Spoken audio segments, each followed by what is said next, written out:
यामध्ये विदेशी गुंतवणूक देशात येण्याच्या दृष्टीने जगात सर्वात आकर्षक देश, ज्या देशाकडे विदेशी गुंतवणुकीचा ओढा सर्वात जास्ती आहे असा आता गेल्या म्हणजे 2015 पासून नंबर 1 वर आहे भारत देश, की अट्रॅक्शन विदेशी गुंतवणुकीला ज्या देशामध्ये आपण विदेशी गुंतवणूक करू भारत देश आहे। त्यासाठी नोकरशाही यंत्रणेमध्ये सुद्धा प्रचंड बदल आवश्यक आहेत, कारण फाईली हलावे लागणार भरभर। कोणी म्हणायला लागला NRI ही उदाहरणार्थ आपली मोठी ताकद आहे, ती ताकद संघटित करायलाही सरकारने गेल्या 2 वर्षात पावलं टाकली आणि उत्साहाने त्या NRI कम्युनिटीचे अधिकार आहेत ते जे म्हणाले की आम्ही आता भारतात येतो, पण अरे पण ते जी गुंतवणूक भ्रष्टाचार दूर व्हायला पाहिजे, हे त्यांचे पैसे खाणं, हे जातीपातीकडे बघणं, नोकरशाही यंत्रणेने फाईली वेळच्या वेळी पुढे सरकवायला पाहिजेत, याचे पण निदर्शक आणि मापक वेगवेगळ्या स्वतंत्र यंत्रणा आहेत। त्या जागतिक पातळीला दरवर्षी मोजमाप करून तिला नाव आहे ईज ऑफ बिझनेस इंडेक्स। या देशामध्ये नवा व्यवसाय स्थापन करणे आणि असलेला व्यवसाय चालू ठेवणे हे कितपत सोपं आहे। तर आपलं दुर्दैव आहे, प्रश्न पक्षीय नाही, राजकीय विचारधारेचा सुद्धा नाही, देश म्हणूनच आपलं दुर्दैव आहे की आपण त्यामध्ये खूप खाली आहोत। पण गेल्या 2 वर्षांमध्ये प्रत्येक वेळी आपण 10-15 जागं वर जातो आहोत। आपण ईज ऑफ डुईंग बिझनेस इंडेक्समध्ये भारत सतत वर जातोय आणि आत्ताच्या सरकारने ठरवलेलं धोरण आहे की 5 वर्षांमध्ये आपण पहिल्या 50त आलो पाहिजे। होतो कुठेतरी 172 वगैरे बरं का, असे मागं कुठेतरी। मी वेळेअभावी एकच अत्यंत महत्त्वाचं उदाहरण शेअर करतो सगळ्यांची। त्या संकल्पनेला नाव आहे turn around time. Turn around time म्हणजे काय की मालानी भरलेलं एखादं जहाज तुमच्या देशाच्या दिशेने आलंय समुद्रातनं, तर हा जो समुद्रविषयक आंतरराष्ट्रीय कायदा आहे तो सांगतो की HT लाईन, हाय टाईड लाईनपासून 12 नॉटिकल मैल समुद्रातला सुद्धा क्षेत्र त्या देशाचं सार्वभौम क्षेत्र आहे।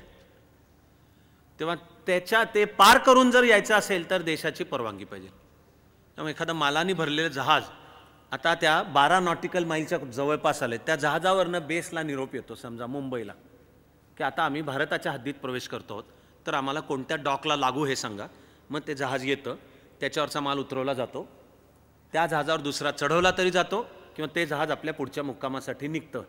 तर ज्या जहाजाने दिलेला पहिला रिपोर्ट की आम्ही तुमच्या देशाच्या हद्दीत येतो आणि प्रत्यक्ष आला, डॉकला लागला, माल उतरवला, नवा चढवला किंवा नाही चढवला, कागदपत्र पूर्ण झाली, वळलं आणि पुन्हा निघून गेलं, या एकूण वेळेचं नाव आहे टर्न अराउंड टाईम, की किती वेळ लागतो। सिंगापूरचा टर्न अराउंड टाईम आहे 6 तास, 6 तासात। हाँगकाँगचा टर्न अराउंड टाईम आहे 8 तास। आणि बाय द वे नुसत्या सिंगापूरचा जागतिक व्यापारातला वाटा आजही नुसत्या सिंगापूरचा जागतिक व्यापारातला वाटा भारतापेक्षा जास्ती आहे। 6 तास टर्न अराउंड टाईम, हाँगकाँग 8 तास, आणि अशीच वेगवेगळी बाकीची काढली तर येतील। तुमच्या माझ्या भारत देशाचा टर्न अराउंड टाईम 8 दिवस आहे।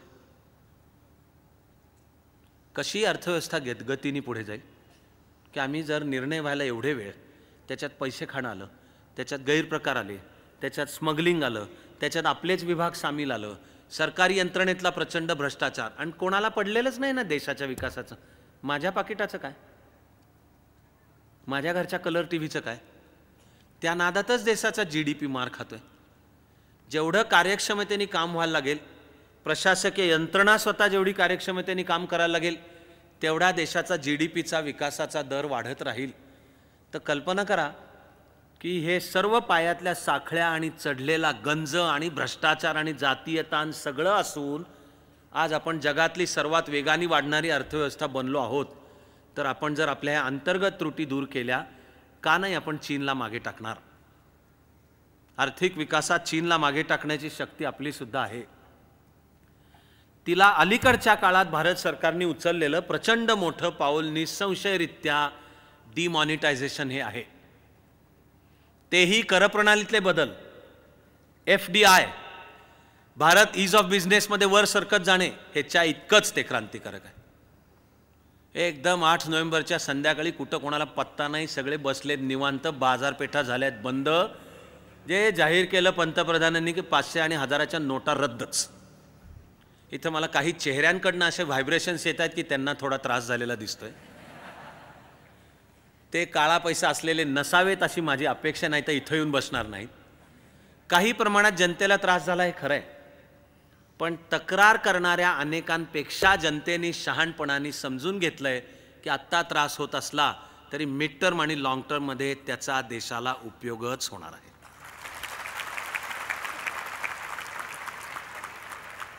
खरं म्हणजे अख्खा भारत देश, त्याची 130 कोटी लोकसंख्या आणि ते पुरेसं गुप्त ठेवून खाडकन एका रात्रीत निर्णय आणि व्यवस्थित तो अंमलात, तर अनेक त्रुटी मान्य जरी केल्या तरी या स्केलचा देशव्यापी निर्णय ज्या तऱ्हेने अंमलात येऊ शकला हे सर्व भारतीयांना अभिमान वाटला पाहिजे की करू शकला भारत देश. आता ऑस्ट्रेलिया म्हणतोय की आम्ही भारतापासून प्रेरणा घेऊन आम्ही पण करू म्हणतोय. व्हेनेझुएलानी प्रयत्न केला, एवढासा देश आहे भारतासमोर. 2 दिवसामध्ये दंगली चालू झाल्या तिथे, ते जमेना त्यांनी विड्रॉ करून टाकला डिसिजन आणि मूळ ह्याच्यावर परत गेले. आकड्यांच्यावरनं भांडणं चालू आहेत, खरे आकडे अजून काय ते बाहेर आलेलेच नाही आहेत. पण त्याच्यामध्ये विद्वत्ता पाजळणारे फार तर फार म्हणतात की 500 आणि 1000च्या नोटांच्या भाषेमध्ये 15,50,000 कोटी एवढी चलन होतं आणि प्रत्यक्ष रिझर्व्ह बँकेच्या तिजोरीत किती जमा झालं कोणालाच काय माहिती नाही अजूनपर्यंत. पण 14 लाख झाले का, 1450 झाले का, उर्जित पटेल स्वतः म्हणतात आमचं अजून मोजणं चालू आहे आणि निश्चित सांगता नाही येत आहे कशाचंच. पण त्या सगळ्यामध्ये नोटांचा आकडा बाजूला ठेवा, अनेक फॅक्टर हे विरोध करणारे विचारात घेतात का नाहीत मला माहिती नाही. म्हणजे मी त्यांना किमान तेच स्वतः काळ्या धंद्यात सामील आहेत का नाहीत माहिती नाही, कोणावर हेत्वारोप नाही करतोय. पण एक म्हणजे भारताच्या अर्थव्यवस्थेमध्ये प्रचंड प्रमाणावर काळा पैसा गेल्या 30 वर्षामध्ये आहे आणि तो वाढत गेलेला आहे. तो भारतीय अर्थव्यवस्थेच्या रचनेच्या बाहेर आहे. तो किती आहे? 1986 मध्ये त्यावेळच्या राजीव गांधी सरकारने चेलैया समिती नेमली होती. राजा चेलैया हे अर्थशास्त्रज्ञ, एक व्यक्तीची समिती, की तुम्ही काळं म्हणजे समांतर अर्थव्यवस्था किती असेल जरा अभ्यास करून मांडा. 86 साली चेलैया कमिशननी मांडलं. एक म्हणजे खात्रीशीररित्या सांगता येत नाही की भारतीय अर्थव्यवस्थेमध्ये किती घटक समांतर म्हणजे काळी अर्थव्यवस्था असेल, पण त्या चेलैया आयोगाच्या अहवालात मांडलंय की किमान निम्मा असावा असा अंदाज सांगता येतो. हे 86 सालचं चित्र. आता नंतरच्या 30 वर्षांमध्ये काळा पैसा कमी होण्याच्या ऐवजी तो वाढतच गेलाय. काळा पैसा तो भारताबाहेरच्या विदेशी बँकांमध्ये स्विस बँका सकट ठेवलेला, सगळं हवाला रॅकेट की जे सर्व व्यवहार कॅशचे चालतात, त्या हवाला रॅकेटवर अंडरवर्ल्ड गुन्हेगारी जगताचं प्रभुत्व आहे आणि ते मुख्यतः दाऊद तो कराचीला बसून, आणि त्याच्यामध्ये ISI सामील आहे. गुन्हेगारी जगत आणि त्यातला सुद्धा दहशतवाद्यांचे सगळे व्यवहार कॅशच्या भाषेमध्ये होतात. दुनिया जानती आहे, भारताला माहिती आहे, मला माहिती आहे, मी दिलेत सरकारला अनेकदा अहवाल की पाकिस्तानच्या द्वारा ISI खोट्या नोटांचा सुळसुळाट भारताच्या अर्थव्यवस्थेमध्ये निर्माण करायचं आणि ही अर्थव्यवस्था कोलमडली पाहिजे याच्याकरता काम करते. महिलांचं शोषण, बालकांचं शोषण, ह्युमन ट्रॅफिकिंग सगळं कॅशमध्ये. आणि जे फक्त नोटांची भाषा करतात आणि ह्यांना काय हे सगळं लक्षातच येत नाहीये. एक फटका ठेवून दिला, पाकिस्तानची सुद्धा बोंबाबोंब झाली आहे की आता भारतातल्या दहशतवादाला बॅकअप कसा द्यायचा. एक जो आर्थिक आधार, पूर्ण मोठा आर्थिक आधारच उडाला. हा जास्त मोठा सर्जिकल स्ट्राईक आहे पाकिस्तान विरुद्धचा काश्मीरपेक्षा. काश्मीरमध्ये करायचा तो करायचाच, पण हा झालेला सर्जिकल स्ट्राईक त्यापेक्षा जास्ती मोठा आहे. आपले नोबेल पुरस्कार विजेते बालकांसाठी ज्यांनी आयुष्य अर्पण केलं, कैलास सत्यार्थी, त्यांनी पण केलंय विधान की या निर्णयाच्यामुळे स्त्रिया आणि बालकांचं लैंगिक शोषण करणाऱ्या आंतरराष्ट्रीय संस्था त्या ड्रग्ज आणि नार्कोटिक्सच्या मार्केटमध्ये त्यांचं कामच ठप्प झालंय. काश्मीरमधला दहशतवाद बुरहान वाणीच्या हत्येनंतर 100 दिवस उलटून गेले तरी थांबत नव्हता. रस्त्यावरची दंगल एकदम केवळ नोटा रद्द केल्याने ती थांबली असं समजण्याचं गैरसमजूत आपण पण बाळगू नकोया. पण हे निश्चित आहे की काश्मीरमधल्या दहशतवादाला पाकिस्तानमधनं फूस आहे.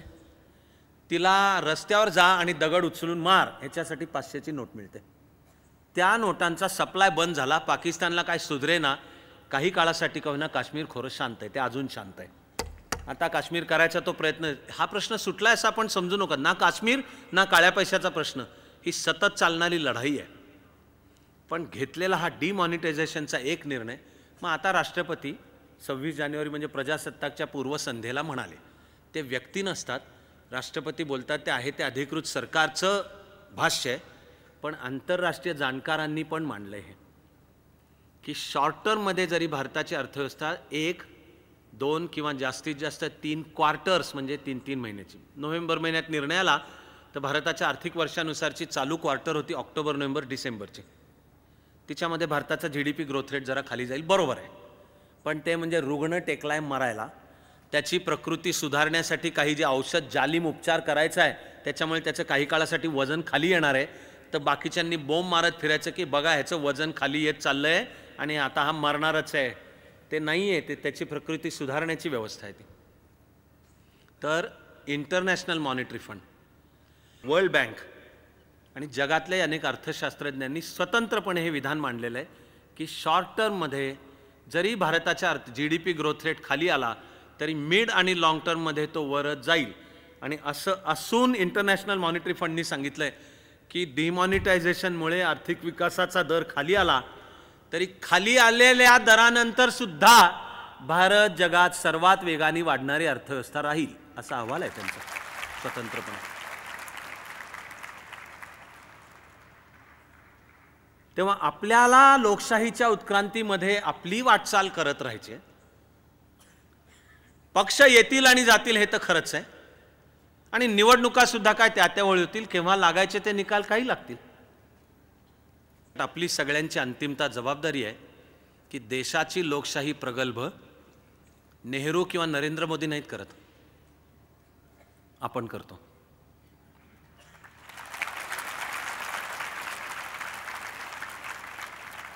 आणि लोकशाहीमध्ये इथून सुद्धा पुढची वाटचाल काय पाहिजे ह्याचा चिकार सांगता येईल रोजच्याप्रमाणे. माझं खूप अपुरं राहत आहे, त्याचं काय काळजी करण्याचं कारण नाही.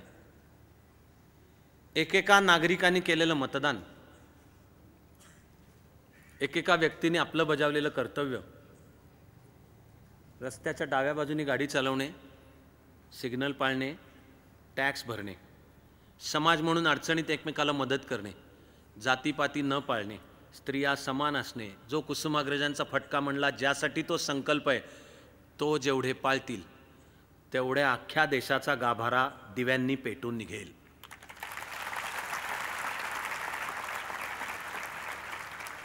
मी जर सगळं अपुरं राहत असताना सुद्धा तुम्हाला एका कुठल्या तरी गोष्टीमध्ये सगळं सांगायचं असेल तर मी राखून ठेवली शेवटाकरता ही गोष्ट.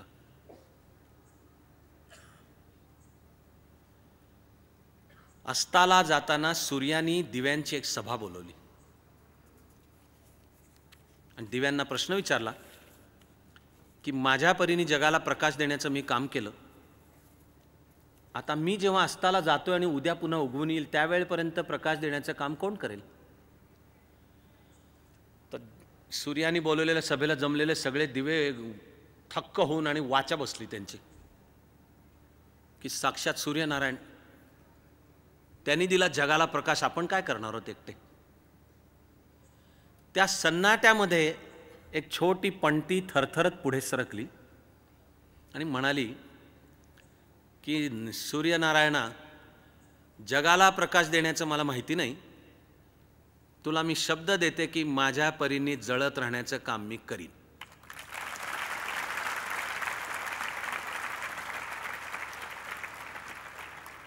सूर्य म्हणाला, आता अस्ताला जायला मी मोकळा झालो. आपल्यामध्ये आपल्यातले कोण सूर्यनारायण आहेत का नाहीत आपल्याला माहिती नाही, असतीलही. कारण असे जे मानवी सूर्यनारायण स्त्री पुरुष आत्तापर्यंत होऊन गेले ते आपल्यासारखीच माणसं आहेत. त्यांनाही सुखदुःख, यश अपयश, आशा निराशा सर्व आहे, पण त्याच्यावर जगत मात करत या देशाला, लोकांना समर्पण करत त्यांनी आपल्या क्षेत्रामध्ये दैदिप्यमान प्रकाश पाडला.